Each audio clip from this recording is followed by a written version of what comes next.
had a little false start there for a second, so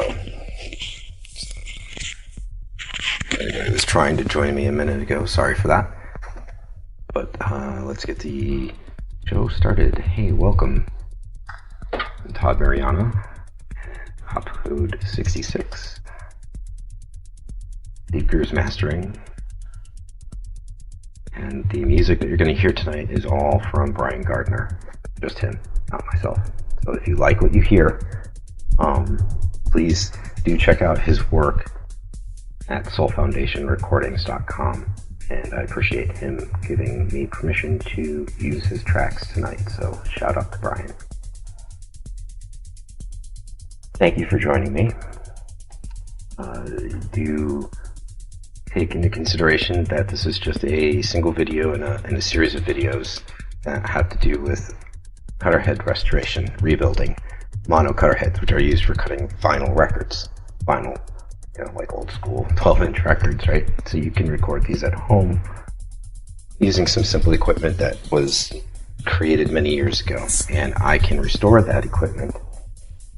But it wasn't something that was handed to me, this knowledge. It wasn't something that I read in a book. It was something that I had to figure out a lot of, and just figure out by trial and error. And I just worked it out over time.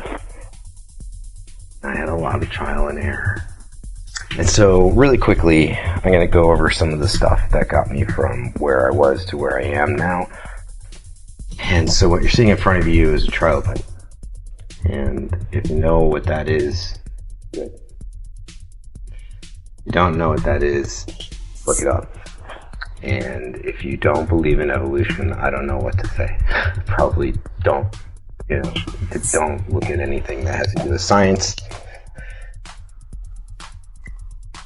Anyway, so that was something that existed on this planet many years ago. Now we exist on this planet, and there was an evolution of species that occurred in time in between, in the interim. And everything evolves and changes, and so that's sort of the focus here. You can start small, and you can work your way up.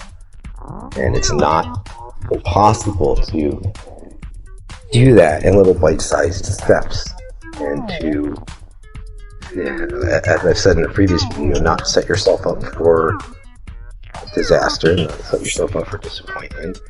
Don't try to make the Mona Lisa in your first sitting. Do things in iterative fashion, and not just iterative, but compounding fashion. And keep at it. When you do fail, and you will fail, I've had a lot of failures. And in fact, that's one of the things that I really would be excited to show all of you guys, if you get me to monetization on YouTube, is some of the things that worked and didn't work. More importantly, didn't work in my BLDC motor, because I tried a lot of different things. So some stuff did not work. And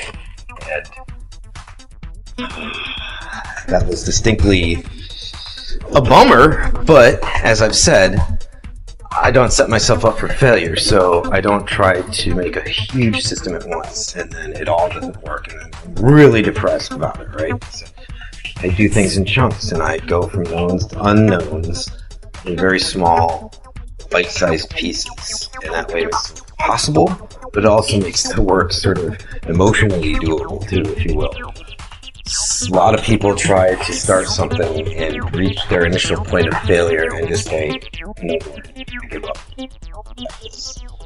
Don't do that. I can't stress that enough. Look at challenges like that as your opportunities to learn and grow, and do not give up. So, what I'm going to show you, other than this massive, this crap, this shouldn't be in there. A couple of things that don't belong, so this is wiring from a cutterhead that I repaired at one point in time. This is a potentiometer that doesn't belong there, so it's funny. We also had one of these, which you can use as a stand-in for the 1C 1D connectors.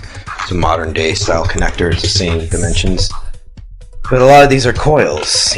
For instance, when I first got my coil winding machine, this is one of the first ones that I actually wound on that coil winding machine.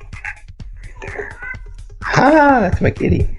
This is one of my experiments in making a Grampian coil, which has the feedback and motional feedback, and it's really not feedback. Ultimately, it's more induction than it is feedback. So we won't get into that. But here's another example of that style of saddle coil, but with an embedded additional. And a few more, right? So you see a bunch of these in here. Some worked, but didn't really fit well, right? And then I also just got better at making them in general, making a form for them and sealing them appropriately. You can also see in here I made like an experimental aluminum bobbin for the 1C and 1Bs. I really need to stop saying that word, and I apologize for it. No more UM. This is a nylon bobbin, so I originally was making all of my bobbins from nylon, and I switched out over time to a plastic that I mentioned in a previous video. I think one of these was that, which is called Ultem, ULTEM, and yeah, this is one of the Ultem ones. In a bar, it's got a sort of brownish color to it. And as I explained in a previous video, it's more rigid than nylon. So when you machine a shape from it, it'll keep that shape better, and that's really important. And I will show you why in some of the upcoming videos, where I'm actually going ahead and doing the work on this stuff. The final work, right? So I'm going to be showing you. Oh, here's one of the styles of coils that I've been describing, which I say is an air coil. It has no form to it. It's got no bobbin. It's just wire that's been wound together, and you can see possibly that there are two very small ties. So how you do those ties, how you wind a coil and have the ability to do those ties and then seal it and bake it appropriately and then have it be the correct dimensions, all of that. That's what I was saying is sort of a lot more difficult than something like one of these, wherein you've machined bobbin in its rigid form and you're winding wire into it, and it's a lot easier to handle instead of having to do the ties. So I didn't just learn everything at once. And no one handed me this information. I just tried lots of things. I also tried 3D printed coil forms, which is something that works, but it's not something that works great. So what I mean by that is 3D printed plastic melts easily, and that's how the 3D printers work. However, because it melts easily, coils get hot, especially if you drive them with high frequencies. So if you have the substrate for that coil as something which is 3D printed in general, that will have a very short lifetime because it will start to deform from the heat of the coil, from just playing with it, using it. So you really need to wind onto something that is a harder plastic or metal. Some metals have the problem of eddy currents, which I've mentioned before. Eddy currents are an example of Lenz's law. So when you have a magnet moving, I shouldn't exactly say that. Eddy currents are really, again, anytime you have current moving through a wire, you're going to be creating an electromagnetic. Oh, by the way, that fossil in this thing I bought in Amsterdam. There's a little fossil store, at least there used to be, in Amsterdam, and I could, if anybody's actually interested, I could tell you where it was at. I don't know if it's still there or not. It was awesome. I bought a bunch of fossils from them. Anyway, I'm going to show you really quickly here. First of all, I mentioned Lenz's law. When you've got a magnet moving by a material that interacts with the electromagnetism in general, like for instance copper or steel, you will induce currents inside of that piece of metal. Those currents will be going in a circular pattern, and that's the reason why they're called eddies, just like in water. Those eddies will then create an additional electromagnetic field, and that field will be in opposition to the original field that induced the current. And what ends up happening is that is problematic. Anytime you have an EM system, that represents sort of your gremlin, your monkey wrench in the system. You want to minimize any currents in motor stators or in pole pieces, as I've mentioned. You do that by segmenting the pieces of steel, because that way, if you just, I'm going to simplify drawings tonight. Okay, so this is sort of the shape of the pole piece, or the 1C and the 1D. And if we want to think about this, I'm just going to simplify it as like a rectangle that way, so I can draw on it easily. And what I'm going to show you is if we create a field around this and we induce these sort of eddy currents, okay, so this represents electron flow, then we're going to start to induce these other currents, if you will, which are magnetic, and they are three-dimensionally in opposition, right? So if this is on the XY plane, this is X and this is Y, then the electromagnetism is going to be going around the Z plane, okay? And so how you can determine the direction of things is with your right hand. So if your thumb is representing the current flow direction, then your fingers are representing the magnetic field that's generated around that current flow. So piece of wire, there's your arrow. And I mean, like, this is all the stuff that anybody that took physics, you already know this. You're just like, oh, come on, kill me. But I have to go through this. I just do. I'm sorry. It sucks. Anyway, with eddy currents, if you've got a block of something and you are creating eddy currents within the block of something, because that's what's going to happen. It's not only that they're being created, but because they're being created in pieces of steel, they're being sort of concentrated there too. So I'm going to represent those, this time not electrical currents, but as eddy currents, as magnetic flux. This time, okay? Being generated by these things, right? So these are actually, okay, I take that back. These are the actual, sorry, I can't draw this three-dimensionally correctly to do what I want to do. So let's break this down simpler. This is 2D. These are the actual electron currents. This is the pole piece. If you did that in slices instead, then it's going to look like this. Here, I'm just going to draw a box and make segments. And in each one of these segments, then you're going to have one of these little eddies. And it seems to me like a bunch of these little ones would create a bunch of tiny magnetic fields instead of the much larger magnetic fields that are being generated around a big eddy current. You get these little tiny ones. And they're not going to be, overall, they're not going to have as much of an effect as this. So essentially, by segmenting your piece of steel, which is your iron core, your flux core, your motor core, your pole piece, whatever you want to call it, they're all the same thing.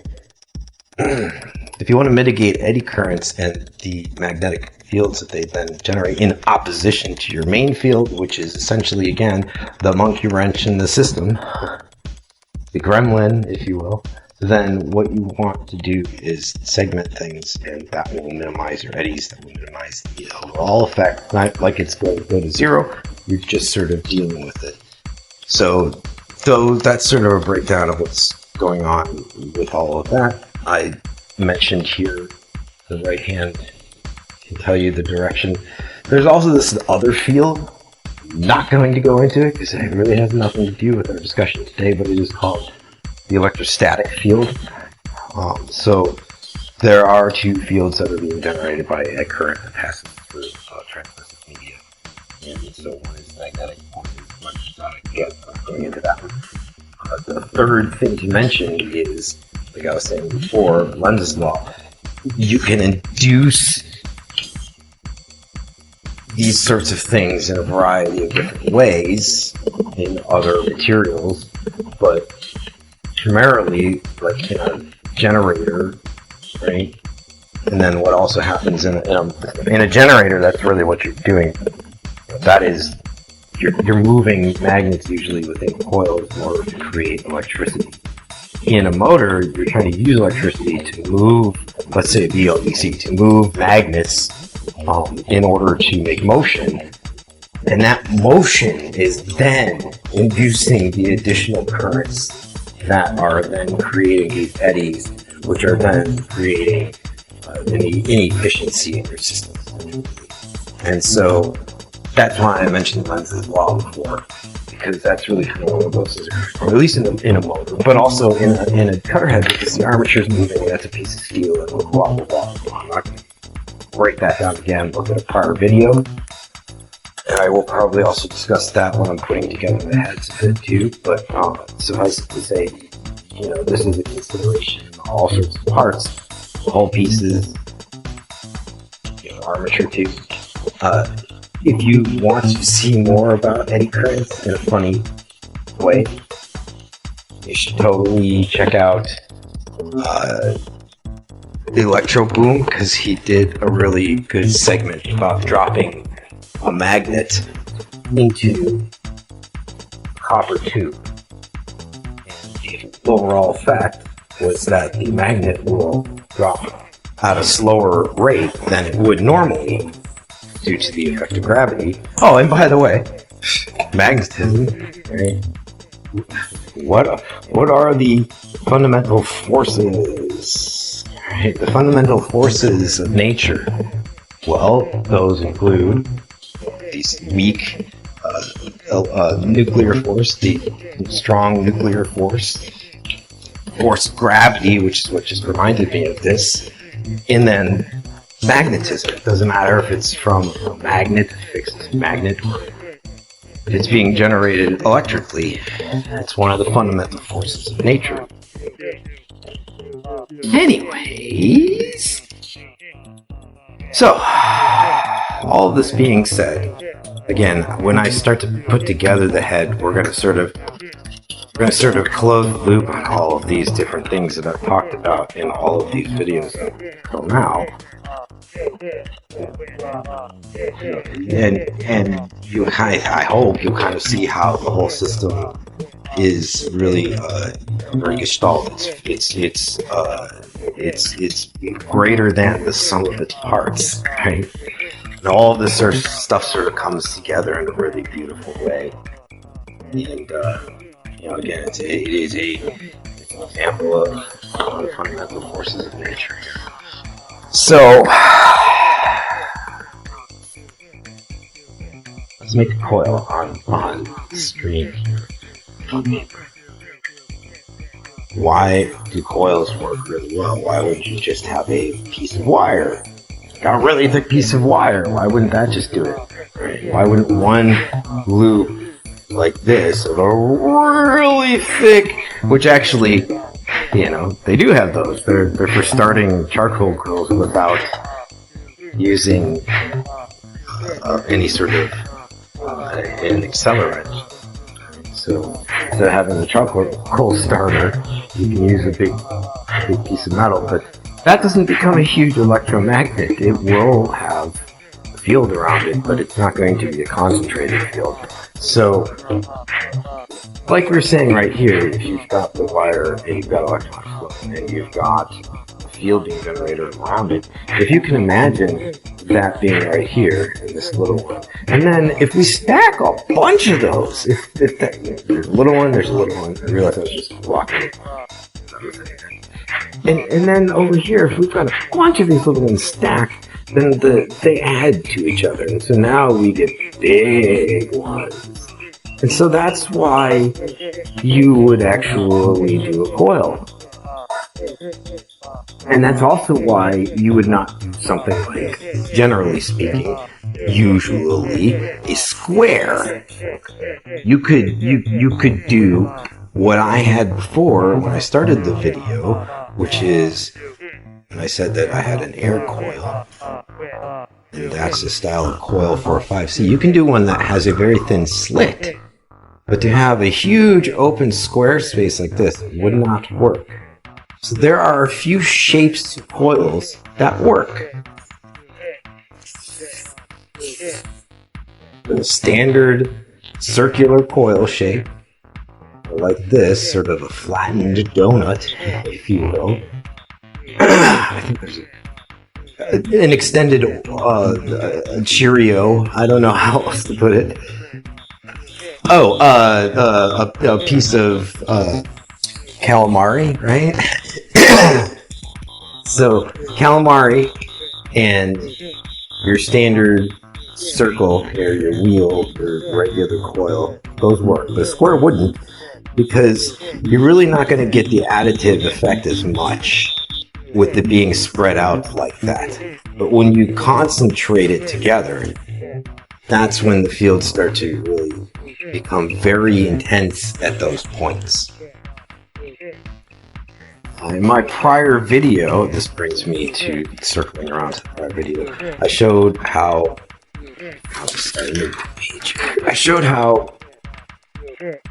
bar magnets look with respect to their flux lines.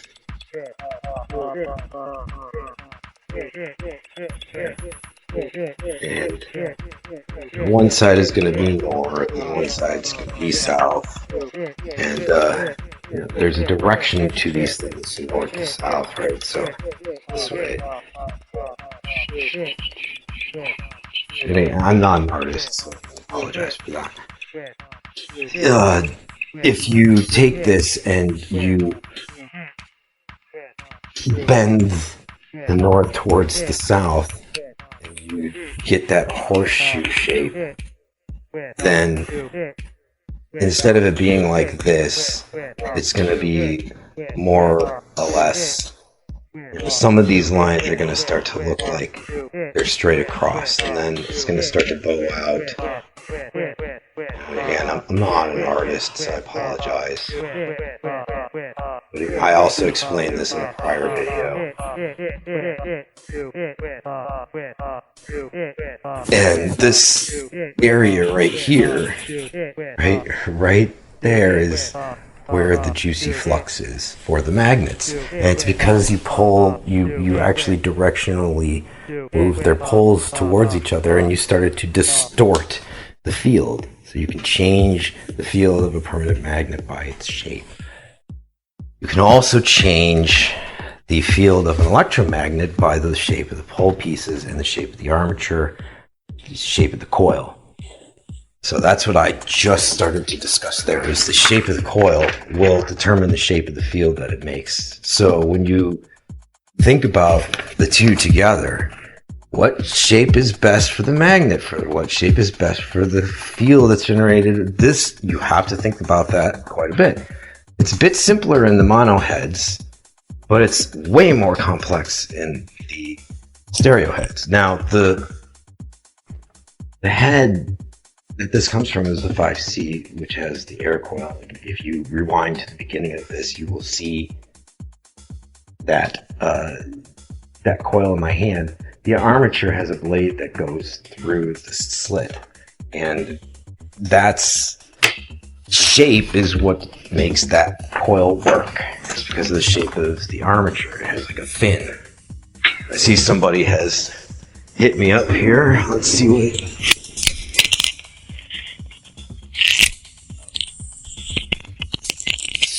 Okay. How about that?